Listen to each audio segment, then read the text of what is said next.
PlayStation's very own video editing and picture editing application software they have that's free of charge that you can download on any PS4 or PS5. I am on PS5, so this will be a guide to more specifically the PS5 version, and I'm going to focus on the video aspect. If this video does well, I can make a different video for images and what I can teach you there. I have used Share Factory for the past almost 6 years now. I have used it ever since I got my first PS4 and I was trying to upload content to my YouTube channel. I'll try to keep the intro short, but I'm just going to run through everything you could do, and at the end I'll give tips and tricks.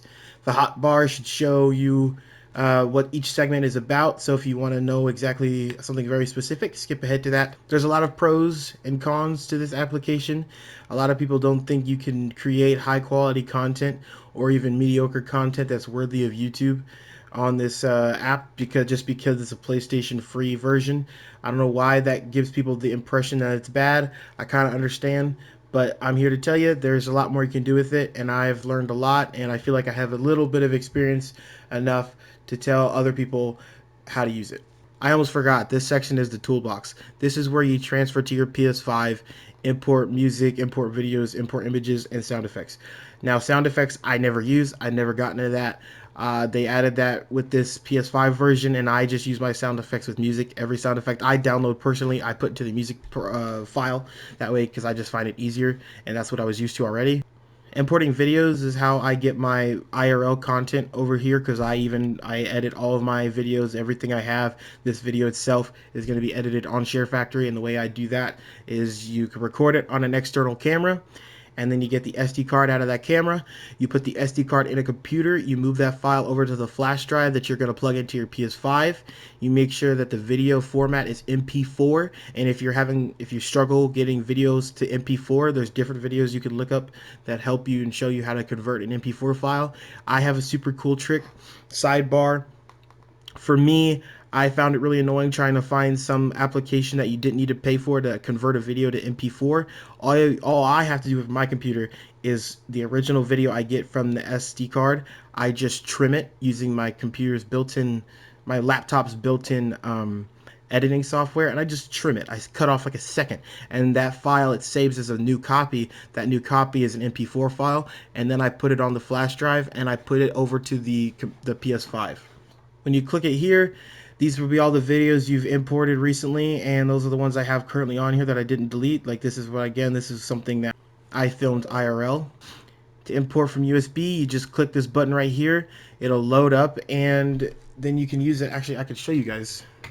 You just need to make sure your USB is plugged into your PS5. You click right over here, import from USB. It'll load for a second. There we go. And once you access those clips, they'll appear like this. And this is some old video content I've already edited and posted. These are really old. I haven't deleted it off the USB, but literally just click. Oh shoot, that's loud. For downloading images, you just gotta make sure the images are a compatible format. I'm not as educated on the images themselves. I usually just use this for PNGs, trying to get PNGs that'll work on here for my thumbnails, and some random images for videos. Before we get into it, I'll tell you this, that the PlayStation 4 version, if you're watching this video trying to learn how to use that version, it can only go up to 720p, and that's when you upload it to YouTube. YouTube's going to lower that quality even more, sadly, so that sucks about the PS4 version, but luckily they updated it in the Share Factory of the PlayStation 5 because you can upgrade it to 1080p. A new project is how you start a project. My projects are the ones that you saved. Any kind of video process that you've edited, they allow you to save it into a file of sorts, and you can go back to it at a later time. This one just allows you to go back to the very last one you were editing, and this is how you look at all of them at once and everything you've edited. Alright, here's the point of the whole video. It's trying to show you guys how to use the editing video software. Here's all the things I'm going to show you. I don't know what to say. Alright, we're at the main point of the video, the reason you're probably here, to edit videos. Obviously, to start, you're going to want to click New Project. You have all these themes that they allow you to have. The PS4 version, I believe, has a lot more because a lot of games, PlayStation exclusive games, came out with like creator packs. PlayStation 5, I believe, is a little bit more dumbed down. Each pack comes with something exclusive to that pack that you can't get when you select a different pack. You'll get, like, if you click the PlayStation pack, you'll get exclusive stickers, music, transitions. Like, that pack has its own exclusive, unique editing tools that you can use that are mainly just for effect and not something super important. Once you start a video, all the clips you see here, all the check marks are the ones selected, and they automatically select these. I always turn them off because you just have to delete them anyways because no one really wants those. Once you scroll down, this will be the most recent one. See, I have some trophy clips of playing Ghost Recon that I haven't gotten rid of, and I have a couple of Pavlov clips. You can see some of the videos and green screen effects I have down here. Okay, now that we have the video software editing up, I'm going to try to slow down a little bit and not talk as fast. I was talking fast so I could get through the boring part and try to jump to the part that everyone's here for, you know. All right. So this is the video area. Obviously, you have the blue line at the bottom is where is like the length of the whole video kind of zoomed out for you so you can see the perspective of everything. I would recommend anytime you're trying to move from one end to the video or the other, you can swipe on the touchpad and that'll make it a lot quicker instead of just using the analog sticks. And to switch from clip to clip, you use the two left small bumpers. So that's a really good way to skip ahead, just to go from the beginning of a video all the way to the end of a clip. And you have access to, at the most, 100 clips on the PS5 version, and I believe the PS4 version is 50. The audio clips, I do not remember at the moment. I think it's like 25. I don't even know how to confirm it. I don't even remember, honestly.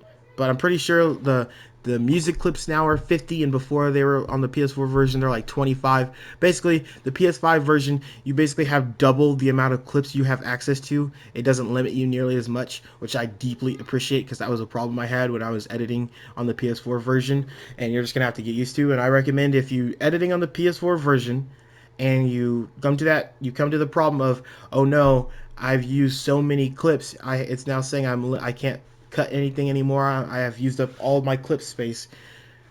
Do not start going back and deleting. If that video feels the quality you want, you just need to save it and then create a whole new project and just add the clips you left off from at the end of the video. If that doesn't make sense, I don't know how else to say it. You just save the video, you start a new project, you add the video you just edited, and then you pick off from where you left off on the previous video with the content, the clips you had that you haven't edited at the rest. I hope that's clear. At the bottom at the screen, you have all these little button prompts. Don't let it overwhelm you. You got some on the left and one on the right. Don't let it overwhelm you. The one on the left is just how you save the video. The one on the left is zooming in to the video, and that means that basically you have more access to the frames. I'm stretching out the clip. I'm zooming into the clip so I can like move slower and have a little bit more precision in what I'm doing. And zooming out is obviously the opposite. It makes it where you can move between clips a little quicker, but there's no really point. Using the left and right bumpers and this touchpad just does the same thing. I don't really ever do it. Personally, I just don't have a use for it, but I'm sure it's there. It's an option. But if I ever zoom in or out, I always zoom in so I can be more precise if I'm trying to grab a single frame or something along those lines. All right. Now that we've gotten the left side of the screen out the way, the top right, the help view, you press the options button and it gives you these prompts right here. Save project. Basically that just means that you're saving what you've edited so far. I'd recommend doing that as much as possible because this application will crash, and if you've spent, like I have, an hour or so editing a video, you're about finished, it crashes, you lose all your progress. Ever since that started happening, I save my projects anytime I even think about it. I'm like, hey man, I've gotten pretty far. I've been doing this for a minute. I need to save my project. I recommend that highly. Export to gallery is just how you save the video. Rename your project is just renaming the file.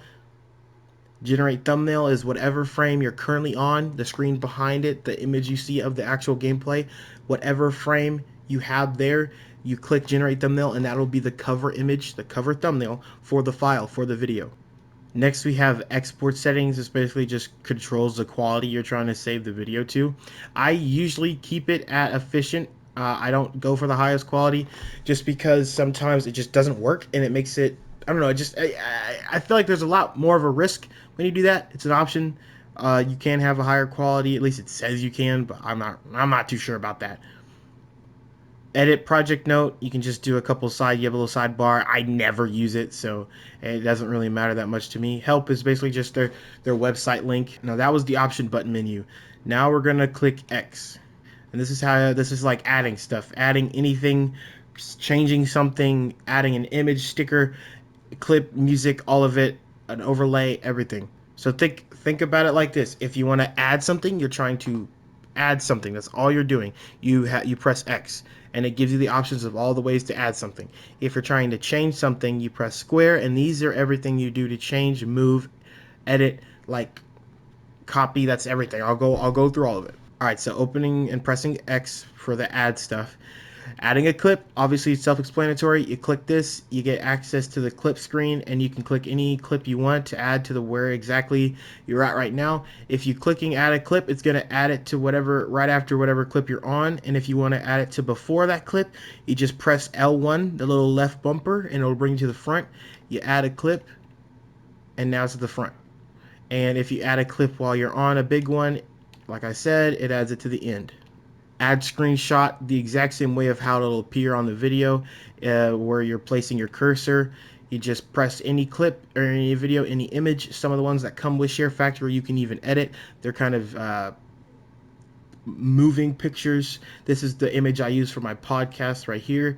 You click it, you add it, now it's in the video.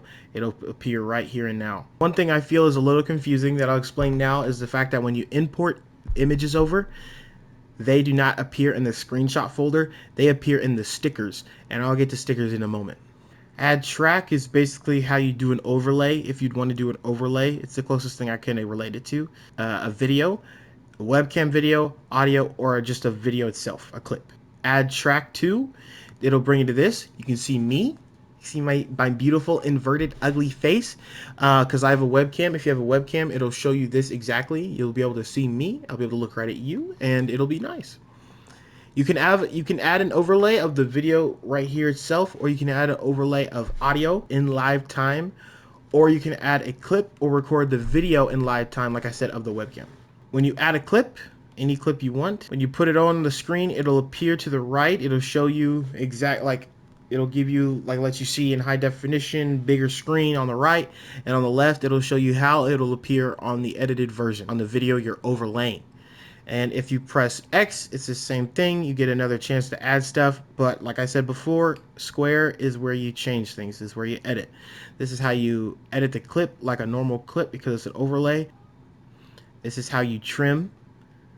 If you use the R and left stick, you have this option of trimming it to the exact second you want using the joysticks. That's to delete it, obviously. That's how to change its volume, make it louder or make it quieter. There's layouts, filters, which I'll go into when I'm in the normal screen. But this is where the specifics of this overlay come into play. This right here is how you choose where the overlay appears. You can put it in a little box on the side. You can make it a swiveled screen. You can make it an offset screen. Make it side by side. I'm literally reading them out, as you realized. And you can make it full screen, and that'll cover the complete screen that you're trying to show right now. And obviously you have to control the volume of the overlay to not make the audio of the original video overlap with the overlay, and so you don't know what's happening. So you pretty much have to mute either one. Pop-in settings I usually never touch. It makes it a little weird. There's a display of shadow. It's just, there's options for this. You can have a frame, and you can choose the frame color. That's all self-explanatory. The last thing I can tell you for this one is if you press triangle, this has a unique option. You basically get to see it in full screen. You adjust the clip itself, and this is how it gets into some cool stuff. You can make it a square, you can make it a circle, you can make it a green screen or a white screen, and basically that means if you're trying to add a green screen effect to your video. So if I go add clip, I go down to one of my green screen effects, like the dancing cat, press triangle. Now you see this is the cat I'm looking at, it's the video I'm trying to add to the video. I just press X. You just press X on green screen and it'll do it automatically for you. There's no loading or anything. As you can see, you see that green line around the cat. It's a little noticeable. A way to get rid of that a little bit is pressing X, going to the settings, and then tolerance, you turn that all the way up. No. you turn it all the way up. And feathering, you can choose for yourself if you want to turn it all the way up, all the way down. I turn it all the way down, and it gets rid of that green line significantly. Still there if you're looking for it, but it helps a lot to get rid of it. Like I said, you press square, and you can change it to full screen. So now in the video, I have the dancing cat. And that's already something a lot of people don't even realize you can do with this software, is adding external things like this.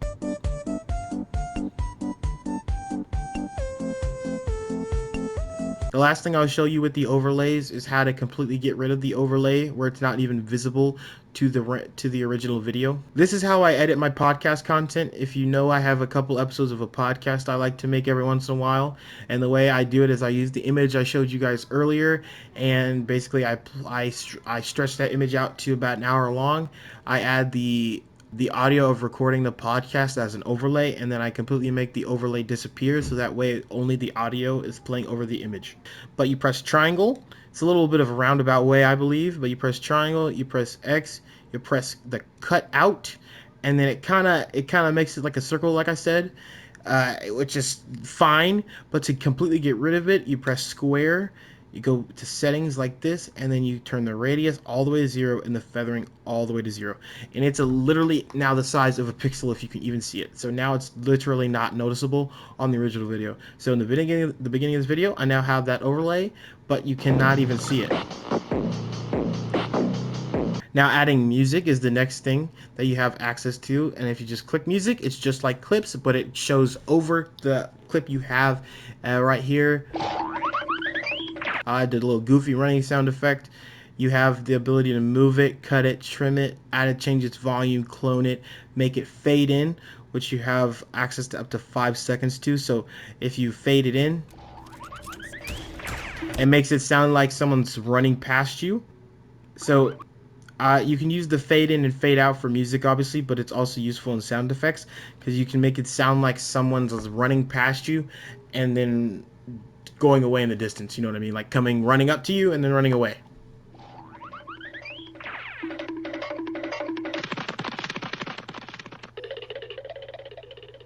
And like I said, how to get all these sound effects. Oh my god! Guys, he was so low. But those aren't your only options. Every theme has, I believe, has music with it, and they have all of these generic music that they have kind of in different themes and action, trying to be cinematic, trying to be mysterious, or country or orchestra. Some of them I believe are copyrighted and some of them aren't. You have to be careful with that if you're trying to upload it to YouTube. Now this is another way to add overlays of sort. I don't know why they call these overlays. I mean it's kind of an overlay, but not how I traditionally think of an overlay when it comes to other editing software parties. But when you click overlay, you can add stickers. This is how you add images, imported images and stickers. The themes will have all kinds of stickers for you. And if you click here, it'll give you all kinds of options of how they categorize them, but then you click imported images, and this is how you go to your images that you got from your computer USB storage. Adding text, it's pretty simple. That's the anime text, is basically what you get when you click the packs, like I said before. But standard text, it gives you all these options of font and font sizes. So it goes from big, medium, and small. And even when you add it to the screen, you can change the size, but it helps to be able to like preset that. I appreciate it. Once you add it to the screen, you're allowed to type whatever you want. You can decide how long it lasts. The initial choice, it makes you choose initially. You can go up to 10 seconds, but don't worry, you can add it much longer than that. You can make it big or small using the left and right bumper. The right bumper makes it bigger, the left bumper makes it smaller. The big right trigger rotates it, and the big left trigger rotates it the opposite direction. Pressing triangle will align it kind of like at the top, middle, and bottom of the screen. I don't really ever use that, except you're trying to be really precise. And then once you have it in the position you want, you just press X, and then you get these options that you can change it. You can give it an animation. You can make it fade in. You can make it wipe in. You can make it fly in. You can make it pop in. It gives you all these little things to do, and it shows you how long they take at the bottom on the blue screen. That little triangle, the archway, it shows how long it takes till like the animation is completely done. Fade in, and then there's a middle option. You can make it do all kinds of things. I usually never do this. I only ever use drift and sometimes pulse, but most of them are kind of corny in my opinion. I wish there was more options here for sure. Ending animation, you can just fade out. It's pretty much all the beginning animations, just opposite. Right here you have text effects, where a lot of them again are quite outdated and bad, but they can be cool, I guess. You can choose the color. It gives you this color spectrum that I appreciate. And as you probably know, if you're subscribed to me, I usually always use green because it pops and it tries to get the person's attention. And when I don't use green, I try to go for a teal because I just really like that color. You can change it to make it kind of see-through if you'd like. I don't know why you do that in a video per se, unless you want to add a watermark over the whole thing. I guess you could do, but I usually never use it that way. Here, text duration is how you can choose how long it lasts after the initial choice of like up to 10 seconds. You can make it go as long as you want. You can make it last over the whole clip, so that way it comes in and it's right there. And one thing I haven't mentioned is the fact that you can make it full screen so you could see what it actually would look like in video format, like if you're watching it on YouTube. That way you can kind of make sure you're keeping it into perspective. Here's layer order, and this one again is a little tricky, but if you have something and you're like, oh, oh dang it, I kind of wish like was behind my subscribe, all you gotta do is make sure you have it where you want it, go to layer order down here, you click it, and then again the left bumper and right bumper, the small L1 and R1, you click, and it'll move it behind. And that way on the left, you can choose, it'll show you on the left moving up and down for the order it's in, and how to go back and forth is you just use the left analog stick to go over, because now I'm on the screen, so I can select the sticker I have, I can delete it, change it, add an animation to it, and if I want to go back to changing the order, I just gotta just move my left analog stick over here, and I kind of just choose and pick which one I'm trying to edit or change the layer order in. The last thing you can do for here is sound effects. They added with I believe with the PlayStation 5 version. Game over. ごめんなさい。 Here we go again. Keep going. 何? I messed up. Never give up. Okay, everyone. Put it in reverse. さようなら. I'll surpass my. すごいよ. And again, the packs that you choose in the beginning of editing will affect this greatly, because you have all of the default sound effects.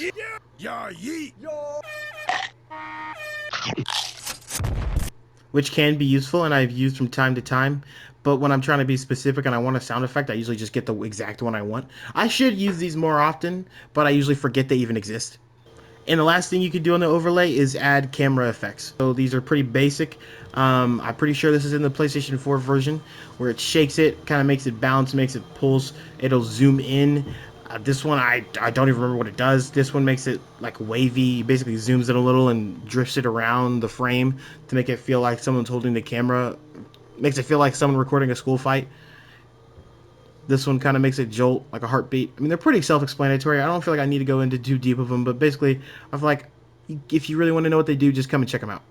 I will say, since this isn't the most simple thing, I mean, it is pretty simple, but if you want to zoom in on a video, when you add it, it zooms in pretty quickly, and what you can do to change that is stretch it out as much as you can, because the longer you stretch it, the more it has to stretch out the length of the animation it's making, basically.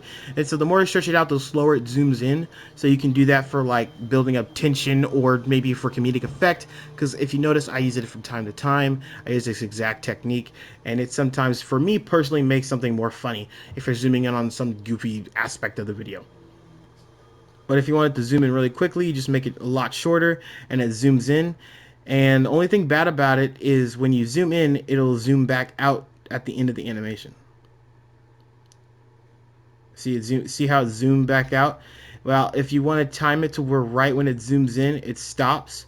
Basically, just instead of changing the duration of the actual effect, you just cut the clip itself, and then it'll stop it from right where it left off. So when it zooms in, right when it gets to its peak, it just jumps right back out instead of the animation finishing and it kind of the camera backing back up. Hopefully I explained those well enough. If you have any kind of questions in the comments about anything, I will do my best to answer, because I'm not confident enough that I'm explaining this in well enough to people where people will understand. See? But yes, I will explain any questions you guys ask, I promise. The next thing is adding filters. Again, this should be very self-explanatory. They give you a list of all these kind of filters you can add, and it'll completely change the way the video looks. This one makes it brighter, this one makes it red, this one makes it black and white, yada yada yada. This will make it blurry, so the image itself, the video itself, is blurry. And when you add it, it'll add for the entire clip. Sometimes it gives you the option for the filter to change the settings to make it more or less of the filter. For the blurry one, is pretty useful.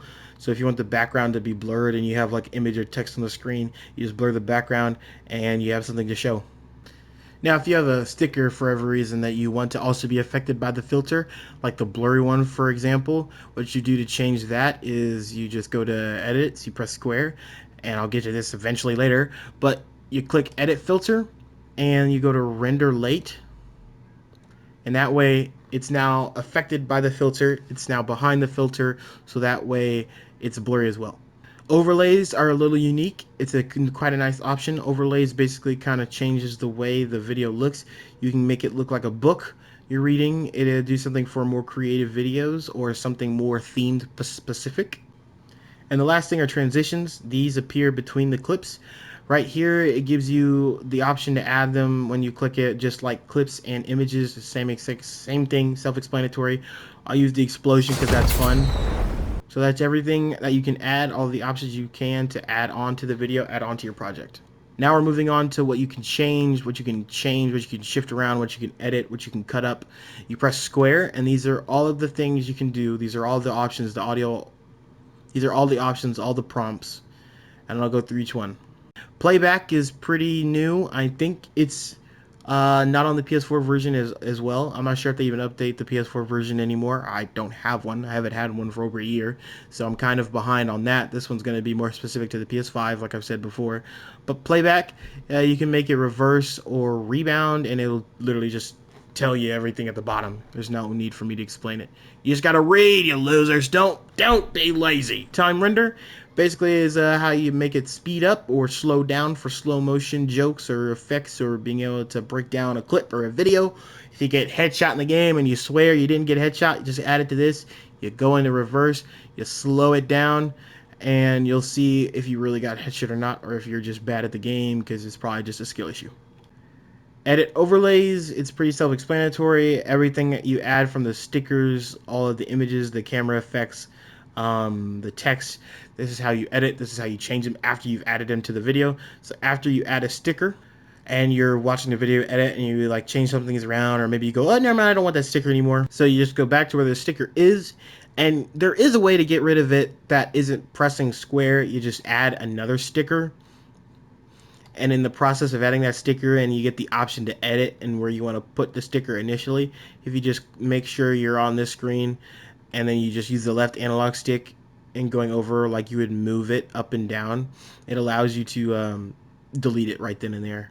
Pan and zoom, it's again self-explanatory. You just zoom in, you use the left analog stick to zoom in and out, use the right analog stick to change where you're going. Volume clip, I don't need to explain that. If you need that to be explained to you, you probably should be learning more basic stuff than this. Split clip, pretty self-explanatory. I'm gonna repeat that, I don't care. You just cut videos up. You get rid of all the boring stuff. If you're editing an actual video and not just clips, you just cut out all the boring stuff. You just press wherever this little orange line is. It's the exact frame you clip it on, or you cut it on. You just press split clip. It confirms. It's pretty quick. You're on controllers, so you can move around pretty quick. You can press it pretty quick. Once you clip out the kind of the boring stuff, you just press square, delete clip, go over, click X, yes. So if you have a clip like this, you don't want to see me running, you want me to just go straight to the joke, spawn in, I run up to the wall, and this is exactly where I want the video to pick back up. You delete the beginning boring part, and boom, it just clips to that. Skips all the crap. One of the things I've heard before that I thought was really good, a really good example of how to think about editing when it comes to keeping the audience attention and trying to cut out all the boring bits, is make the transitions like blinking as well. Is kind of make it seamless, make it not so jarring, and if you have any kind of taste for this, you'll know what I mean. Trimming a clip is a little different from splitting it. Basically, it gives you access to the whole thing, and use the right and left analog stick to move it around to get the exact second and frame for each one. It's pretty self-explanatory. It's pretty nice. I showed this earlier with the overlays. Moving a clip, it's just basically moving them moving them around in this blue line down here. And the way you do it is a small left and right bumper. Every time you click it, it just goes to the beginning or end of whatever clip you're on. Deleting a clip, self-explanatory. That's just one of the ways you can delete a clip. Cloning a clip just makes an exact copy. If you add text to a clip or sound effects or anything like that, it copies over. Only thing it doesn't copy over is, I think, is transitions. Replace clip is another one that's pretty simple. When you click this, whatever clip you're on, you have highlighted. Whatever clip you choose is just going to replace the one that you were currently on. It's going to delete it and replace it with this one. Edit filter at the bottom. That's going to be how after you've added a filter, you can edit it, make it more pronounced, make it less pronounced. It'll give you options for it. Edit layout is the exact same way. Edit transition the exact same way. Edit track, I've already shown you that, exact same way. Edit music is the exact same way. It's just how you get to the point of where you can edit. It's how you access that branch of the editing sphere. It's how you get there. I'm trying to think of some tips and tricks that I've learned that I've done. For one, if you're trying to make a thumbnail, if you make it a full screen like this and you wait for the bottom just to fade out, you can hold down on the share button and take a screenshot right here, and that way you have like the best quality you can, because you know what I mean, for a thumbnail. And then you go over to the image editing and edit a thumbnail for yourself using whatever screenshot you just took. That's one thing I do. It's really hard to bleep people out. If you're like me, you try to not have cursing in your video. I try to stay I don't try. I will be family friendly. Part of my channel's name being Resurrected Gaming, part of that resurrected part in my name is like the resurrection of Jesus Christ. So it's like Resurrected Gaming. It's more of like, I wouldn't say full-on Christian gaming channel, but it's kind of rooted in family friendly. I'm Christian. That's just how it is. But I'll try never to have cussing in my videos. Sometimes I slip if I'm playing in a public server and I miss one. But when I cut it out, it's pretty darn hard in this application. But the way I've learned to do it only recently is right when you hear someone say a word. Okay, right here, I say, oh shoot. This is what I do. You go to split clip. You hear right? You can zoom in a little too. That way you can have a little bit more precision. Go to split clip. All right. So right when you say shoot, you kind of have to like get the second down, or just memorize it. So you hear me start it, and just go over a little bit. Split it. So there you go. And you just barely, so taply, just as small as you can, just tap the left analog stick, and you go back, and then there, you hear it, it's gone. And it's gone. So that's one of the ways I now get rid of cussing. It may sometimes not look that well, but it's one of the roundabout ways I try to get rid of it. I would just say, if you're making content like mine, just try to make sure that you cut out as much of the boring bits. If you're playing like an RPG, like cut out when you're walking around. I mean, there's so many videos you can look up that it can explain it way better than me, of just tips and tricks on editing, and how to make your videos appeal the best they can in the style you want them to appeal in. But I was just here today to show you what the tools do, kind of like a tutorial, how to make it. Not really how to make the video, but what tools you have to make the video. If you guys really enjoyed this and you want to know exactly how I make my videos and the process I go through, I could try my best to make a video for that for you. But hopefully I was useful today. Hopefully I'm not forgetting anything. I hope I explained everything well. Again, just if I didn't, if I wasn't clear or I was confusing on something, just ask me in the comments. I will sit with you and help you with it. I appreciate you guys. If you've lasted all the way to the end of the video and you're still listening to me talk and blabber on even though the point of the video is gone, I really appreciate you. I really do. And if you would consider subscribing to me, I'd really appreciate it. Love you guys, and thank you for the continued support. Mwah.